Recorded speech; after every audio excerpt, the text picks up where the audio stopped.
आप देख रहे हैं डीवीएस न्यूज।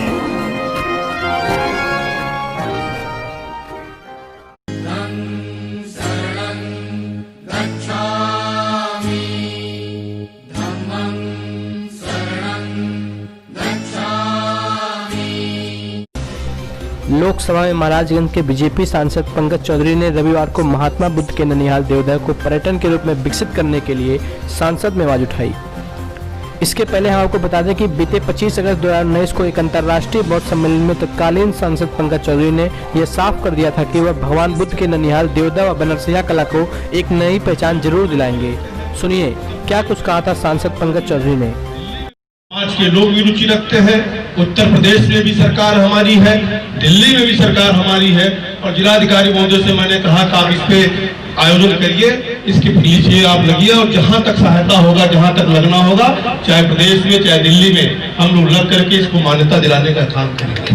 आज के अवसर पर हमारे इतने बड़े बड़े विद्वान यहाँ पर आए, निश्चित तौर पर उनका मैं इस धरती पे अभिनंदन करता हूँ, वंदन करता हूँ और साथ में यहाँ की जनता को भी मैं आश्वस्त करना चाहता हूँ कि कुछ लोग के मन में कुछ तरह की बातें रहती हैं। हम लोग जनप्रतिनिधि हैं, हम डेवलपमेंट यहाँ पर ऐतिहासिक चीजें ला रहे हैं ताकि आपका आय भी बढ़े, अपने जिले का नाम भी हो और निश्चित तौर से अगर ये बुद्ध स्थान देवोदय साबित होता है, इस पे काम होता है तो बुद्ध सर्किट से जुटेगा और साथ में ये भी ध्यान रखा जाएगा कि स्थानीय लोगों का किसी प्रकार से उनका नुकसान नहीं होने दिया जाएगा। इतना आप निश्चिंत रहें ताकि विकास भी हो और आपका नुकसान भी ना हो, दोनों को मिला करके चलना पड़ेगा ताकि इस क्षेत्र का सर्वांगीण विकास हो, दुनिया के नक्शे पे देवोदय मानचित्र पे आए। निश्चित तौर से महाराजगंज का नाम रोशन होगा, इस स्थान का रोशन होगा। आज के अवसर पर आप सब यहाँ उपस्थित हो चुकी मुझे एकाएक सूचना के आधार पर दिल्ली अंततः इसके नौतनवा क्षेत्र में स्थित बौद्ध स्थलों के विकास की आवाज सांसद पंकज चौधरी ने लोकसभा में बुलंद किया।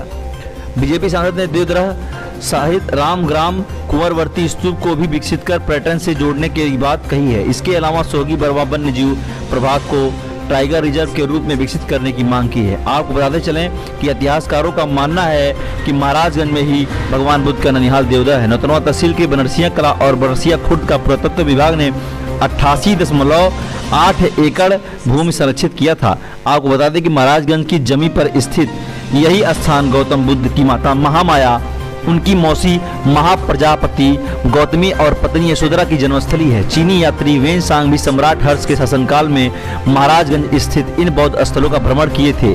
1992 में आई पटना इकाई का पुरातात्विक सर्वेक्षण विभाग ने स्तूप को गुप्त काल से पहले का बताया था। भगवान बुद्ध से जुड़े देवोदय रामग्राम कुंवरवर्ती स्तूप पिपलविन है। रामग्राम बौद्ध युगीन कोलीय जनपद की राजधानी थी। भगवान बुद्ध के निर्माण के बाद उनकी अस्थियों के 8वें भाग पर एक धातु स्तूप बनाया गया था, हालांकि इसे चिन्हित नहीं किया जा सका। अन्य महत्वपूर्ण स्थल कुंवरवर्ती स्तूप है। यहाँ गृह त्याग के बाद भगवान बुद्ध ने अपने राष्ट्रीय वस्त्र को त्याग कर सन्यासी का वेश धारण किया था। भाजपा सांसद पंकज चौधरी ने सदन में सरकार से मांग किया है कि महाराजगंज में स्थित इन बौद्ध स्थलों का राष्ट्रीय पुरातात्विक सर्वेक्षण विभाग द्वारा सर्वेक्षण व उत्खनन कराकर पर्यटक स्थल के रूप में विकसित किया जाना चाहिए। बीजेपी सांसद ने कहा कि भगवान बुद्ध के ननिहाल देवोदय उनके समाधि स्थल पर रामग्राम बनरसिंहा कला कन्हैया बाबा का स्थान को बौद्ध सर्किट से जोड़ने पर जिले का तेजी से विकास होगा। महाराजगंज में भगवान गौतम बुद्ध से संबंधित 3 महत्वपूर्ण बौद्ध स्थल हैं। उनकी ननिहाल देवोदय समाधि स्थल ग्राम तथा धातु चतुर तथा गृह त्याग के पश्चात राम जी राजसी वस्त्र भूषण त्यागने का स्थान कुंवरवर्ती स्तूप का स्थल महाराजगंज में है। यह स्थान क्रम से बनरसिंहा कन्हैया बाबा का स्थान तथा चिवटाहा गांव में स्थित है। देवोदय भगवान बुद्ध की ननिहाल थी। यहाँ एक मंगल पोखड़ी थी जिसमें केवल राज परिवार के लोग स्नान करते थे, जो बनरसिंहा में आज भी स्थापित है। यहाँ भगवान बुद्ध के नाना महाराज अंजन के महल के अवशेष तथा ईंटों से बने 2 विशाल स्तूप भी हैं, जो संभवतः भगवान बुद्ध की मां महामाया, उनकी लालन पालन करने वाले उनकी मौसी महाप्रजापति गौतमी की अस्थि अवशेष पर बनाए गए हैं। रामग्राम का स्तूप भगवान गौतम बुद्ध के अस्थित अवशेष के 8वें भाग पर बनाया गया है। ये उनकी समाधि है। चीनी यात्री हेवेनसांग के रामग्राम की यात्रा की थी। वह यहाँ ईंटों से बने विशाल स्तूप और उसके आगे मॉनेटरी के होने की बात लिखी थी।